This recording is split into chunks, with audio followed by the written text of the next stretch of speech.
Good morning. Here are headlines at 6 o'clock. Will falling petrol prices help slow the rising cost of living? We're going to find out when the latest inflation figures come out this morning. There are hopes that inflation could fall below 10% today, but food and energy prices remain high. I'm at this wholesale market in West London, finding out what it all means for our cost of living. The SNP Treasurer, Colin Beattie, has been released without charge pending further investigation after being questioned by police examining the party's finances. Children conceived as a result of rape will soon be legally recognised as victims in England and Wales. You're questioning everything about yourself. Looking in the mirror, almost like I could see the man who raped my mother looking back at me. In sport this morning, feeling the blues as reality hits. Madrid knocked Chelsea out of the Champions League, their last hope of silverware. And with it goes their chances of qualifying for Europe next season. Stay tuned later as we meet the newly crowned Junior World Surfing Champion.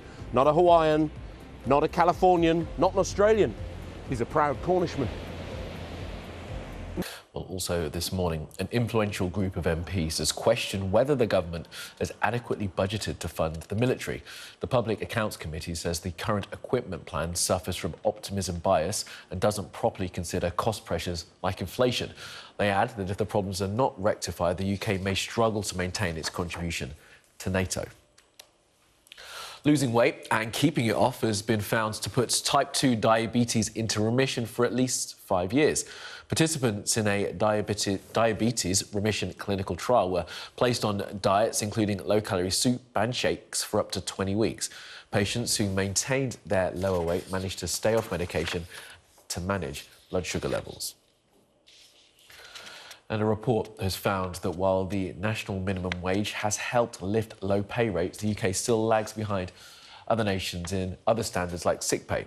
The Resolution Foundation, a think tank, says that minimum wage earners only get a tenth of their normal earnings if they are unwell for a week. And the poppy that we wear every November has changed. It's going green. Not literally going green, but it's going to be free of plastic, the Royal British Legion have told us. New poppy, there it is, will be available for this year's appeal from October.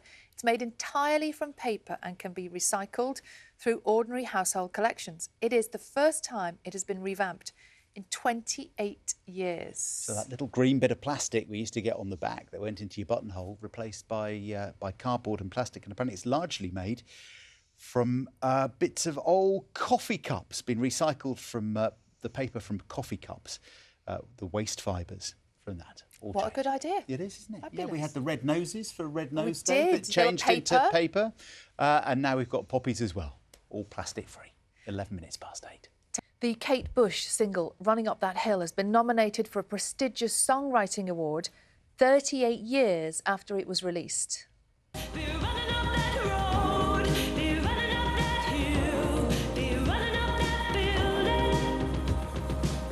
It's now in the running for the most performed song at the Ivor Novello Awards. Of course, the track was first released back in 1985, but had a resurgence last summer, didn't it?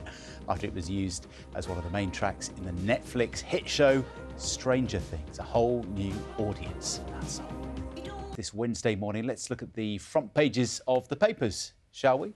And we'll start with the Daily Mail, who are asking there, when will someone get a grip of the eco-fanatics? It says the Prime Minister has vowed to bring in tougher laws to stop protesters disrupting British sporting events after the World Snooker Championships were disrupted by campaigner on Monday night. And, of course, the Grand National at the weekend as well.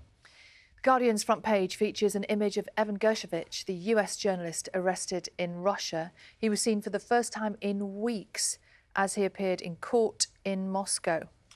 The Times have an interesting health story this morning. It says that a soup and shake, have to be careful how to say that, soup and shake diet can reverse the type 2 diabetes. The paper says that patients who consume this diet, just 800 calories a day for 3 months, and then if they manage to keep the weight off, no longer needed anti-diabetes medication 5 years later. Right, let's take a look at what's on some of the front pages this morning. We'll start with the front page of the Telegraph. Their headline quotes the Labour leader Sir Keir Starmer, who says the NHS is broken, with people flooding into A&E because they can't get to see their GP. The Eye says that Sir Keir plans to reintroduce Blair-era NHS targets if he were to become Prime Minister. The Foreign Secretary, James Cleverly, has told The Guardian that the UK shouldn't be too tough in its approach to China, while the Metro leads on questions about an offender who was flagged as low risk by a probation officer, then went on to kill his pregnant partner and 3 children. The Daily Mirror says that despite new government promises to ban so-called zombie knives, the weapons can still be purchased. The Sun headline is Tough Justice. They report that the person who disrupted the snooker has rich parents.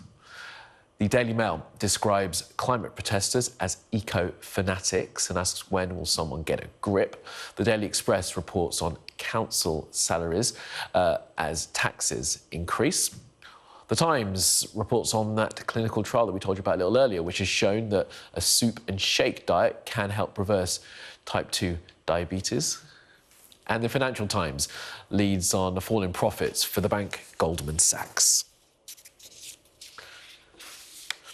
Now, if you want to see those front pages again and read these stories attached, scan the QR code that you see on your screen.